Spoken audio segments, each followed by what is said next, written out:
Good morning बच्चों। आज हम लोग ऑक्सीकरण तथा अपचयन अभिक्रिया पढ़ेंगे। इसमें जो है इससे पहले हम 4 अभिक्रियाओं के बारे में पढ़ चुके हैं। संयोजन अभिक्रिया, वियोजन अभिक्रिया, विस्थापन अभिक्रिया और ऊष्माक्षेपी तथा ऊष्माशोषी अभिक्रिया। इस लेसन का जो है लास्ट टॉपिक जो है ऑक्सीकरण अपचयन यानी रेडॉक्स रिएक्शन है। इसके बाद यह लेसन समाप्त हो जाएगा। तो देखिएगा ऑक्सीकरण क्या होता है और अपचयन क्या होता है। तो देखा जाए अगर तो ऑक्सीकरण जो होता है इसमें जो है ऑक्सीजन का योग होता है, यानी ऑक्सीजन जो होता है इसमें क्या होता है तो ऑक्सीजन जुड़ता है। इसके बाद हाइड्रोजन जो है क्या होता है तो हाइड्रोजन जो होता है यह जो है पृथक होता है। हाइड्रोजन क्या होता है पृथक होता है।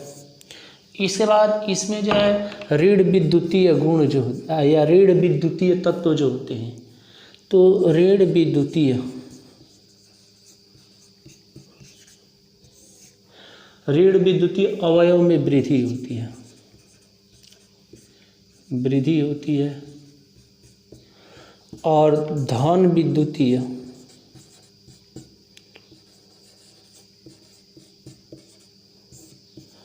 अवयव जो है उसमें जो है कमी आती है। यह पुरानी अवधारणा कहती है कि ऑक्सीजन का योग होता है अभिक्रिया में, या हाइड्रोजन पृथक होता है, या इसके अलावा ऋण विद्युतीय अवयव में वृद्धि होती है या धन विद्युतीय अवयव में कमी होती है, तो वह जो है ऑक्सीकरण कहलाता है। लेकिन इसके अलावा जो है नई अवधारणा जो है यह कहती है कि इलेक्ट्रॉन त्यागने की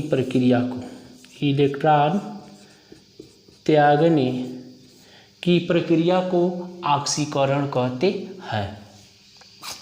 तो पुरानी अवधारणा यह कहती है कि जब किसी अभिक्रिया में ऑक्सीजन जुड़ता है तो वह जो है क्या होता है ऑक्सीकरण कहलाता है, या हाइड्रोजन पृथक होता है तो ऑक्सीकरण कहलाता है, या ऋण विद्युतीय अवयव में वृद्धि होती है तभी वह ऑक्सीकरण कहलाता है, या धन विद्युतीय अवयव में कमी होती है तो वह जो है ऑक्सीकरण कहलाता है। नई अवधारणा जो यह कहती है कि इलेक्ट्रॉन त्यागने की प्रक्रिया को ऑक्सीकरण कहते हैं। अब अपचयन जो होता है, अपचयन में जो है क्या होता है इलेक्ट्रॉन जो है इसमें ऑक्सीजन जो है पृथक होता है तो उसे जो हम क्या कहते हैं, यानी जब किसी अभिक्रिया में ऑक्सीजन पृथक होता है तो उसे अपचयन कहते हैं। या हाइड्रोजन जो है वह जो है उसका योग होता है, यानी हाइड्रोजन जुड़ता है तो उसे जो हम क्या कहते हैं अपचयन कहते हैं। या ऋण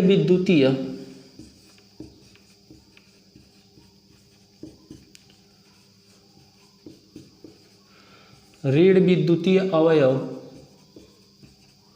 में कमी आती है तो उसे भी हम अपचयन कहते हैं। या धन विद्युतीय अवयव जो होते हैं, धन विद्युतीय अवयव जो होते हैं उसमें वृद्धि होती है तो उसे जो हम अपचयन कहते हैं। तो यानी इलेक्ट्रॉन का जब योग होता है तो ऑक्सीकरण, और ऑक्सीजन का योग होता है तो ऑक्सीकरण, और ऑक्सीजन पृथक होता है तो अपचयन। हाइड्रोजन पृथक होता है तो ऑक्सीकरण, हाइड्रोजन जो है जब जुड़ता है तो अपचयन। ऋण विद्युतीय अवयव में वृद्धि होती है तो ऑक्सीकरण, और ऋण विद्युतीय अवयव में जब क्या होता है कमी होती है तो अपचयन होता है। धन विद्युतीय अवयव में कमी होती है तो ऑक्सीकरण, धन विद्युतीय अवयव में जब क्या होती है वृद्धि होती है तो अपचयन कहलाता है। और नई अवधारणा अपचयन को भी यह कहती है कि इलेक्ट्रॉन ग्रहण करने की प्रवृत्ति जो है अपचयन कहलाती है। यानी जब किसी अभिक्रिया में इलेक्ट्रॉन जो है क्या होता है इलेक्ट्रॉन त्यागे जाते हैं तो उसे हम ऑक्सीकरण कहते हैं, और इलेक्ट्रॉन त्यागने की प्रक्रिया को जो हम क्या कहते हैं अपचयन कहते। अब अगर एग्जाम्पल देखें दोनों का, तो जैसे यहाँ पे ऑक्सीकरण में देखना है तो हम पहले बताएं कि नई अवधारणा यह कहती है कि इलेक्ट्रॉन त्यागने की प्रक्रिया को ऑक्सीकरण कहते हैं। तो यहाँ पे सोडियम है, अब सोडियम जो है क्या करता है एक इलेक्ट्रॉन को त्यागता है तो इसे जो हम क्या कहते हैं ऑक्सीकरण कहते हैं। इसी तरह अपचयन जो होता है इसमें जो है सोडियम जो है जब एक इलेक्ट्रॉन को क्या करता है ग्रहण करता है तो इसे जो हम क्या कहते हैं अपचयन कहते हैं। तो इलेक्ट्रॉन त्यागने की प्रक्रिया को ऑक्सीकरण कहते हैं और इलेक्ट्रॉन ग्रहण करने की प्रवृत्ति को अपचयन कहते हैं। यहाँ पे यह इलेक्ट्रॉन को त्याग रहा है तो इसे ऑक्सीकरण कह रहे हैं, यहाँ पर यह जो इलेक्ट्रॉन को ग्रहण कर रहा है तो इसे जो हम क्या कहते हैं, अपचयन। अब रेडॉक्स अभिक्रिया क्या होती है, तो वह अभिक्रिया जिसमें ऑक्सीकरण तथा अपचयन एक साथ एक ही समय पर होता है उस अभिक्रिया को रेडॉक्स अभिक्रिया कहते हैं। वह अभिक्रिया जिसमें ऑक्सीकरण तथा अपचयन एक समय एक ही साथ होता है उस अभिक्रिया को रेडॉक्स अभिक्रिया कहते हैं। जैसे यहाँ पर जो CO2 है और H2O है, यह दोनों अभिक्रिया करते हैं C6H12O6 यानी ग्लूकोज बनाते हैं। इसके बाद जो है यहाँ पे जल और ऑक्सीजन जो है क्या होता है, फ्री होता है। इसमें अगर देखें तो कार्बन डाइऑक्साइड जो होता है इसका जो है अपचयन होता है, और जल का देखें अगर तो जल जो होता है इसका जो है ऑक्सीकरण होता है। तो इसे ही जो हम क्या कहते हैं, रेडॉक्स अभिक्रिया कहते हैं। हम पहले ही बताया कि वह अभिक्रिया जिसमें एक समय पर एक ही साथ ऑक्सीकरण तथा अपचयन होता है उसे रेडॉक्स अभिक्रिया कहते हैं। तो यहाँ पे जो है कार्बन डाइऑक्साइड का अपचयन हो रहा है जिससे जो है ग्लूकोज बन रहा है, और जल का ऑक्सीकरण हो रहा है जिससे जो है ऑक्सीजन जो है क्या हो रहा है, तो मुक्त हो रहा है। तो इस अभिक्रिया को ही रेडॉक्स अभिक्रिया कहते हैं। या फिर हमने अगर ग्लूकोज है और इसके साथ जो है ऑक्सीजन है, अब यहाँ पे जो है क्या होता है कि CO2 और H2O बनता है। इसमें अगर देखें तो कार्बन ग्लूकोज जो होता है इसका जो है अब यहाँ पे क्या हो रहा है, तो ऑक्सीकरण हो रहा है, ऑक्सीकरण हो रहा है। और ऑक्सीजन को देखें अगर तो इसका जो है क्या हो रहा है, अपचयन हो रहा है। तो इसे ही जो हम क्या कहते हैं, रेडॉक्स अभिक्रिया कहते हैं। जिस अभिक्रिया में ऑक्सीकरण तथा अपचयन एक साथ एक ही समय पर होता है उस अभिक्रिया को रेडॉक्स अभिक्रिया कहते हैं। तो इसमें दोनों एक साथ हो रहा है, ऑक्सीकरण भी अपचयन भी, इसमें भी ऑक्सीकरण और अपचयन एक साथ एक समय पर हो रहा है। तो इन अभिक्रियाओं को ही रेडॉक्स अभिक्रिया कहते हैं। आगे देखिएगा, ऑक्सीकरण अभिक्रियाओं के दैनिक जीवन में प्रभाव, यानी ऑक्सीकरण अभिक्रिया जो होती है इससे जो है हमारे दैनिक जीवन में जो है इसका क्या प्रभाव पड़ता है। तो इसमें जो है दो चीज़ हमको जानना है, एक जो है संक्षारण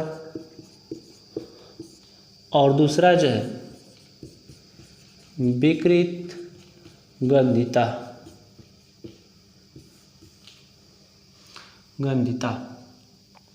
संक्षारण क्या होता है, तो जब कोई पदार्थ वायु के संपर्क में आने पर नष्ट होने लगते हैं तो उसे ही हम संक्षारण कहते हैं। यानी कोई पदार्थ है और वह वायु के संपर्क में आता है, आने पर क्या होता है, नष्ट होने लगता है, यानी उसका क्षरण होने लगता है, तो उसे ही हम संक्षारण कहते हैं। जैसे एग्जाम्पल देखेंगे अगर, तो लोहे पर जंग लगना, यानी लोहे पर जंग लगता है तो वह भी जो है संक्षारण है।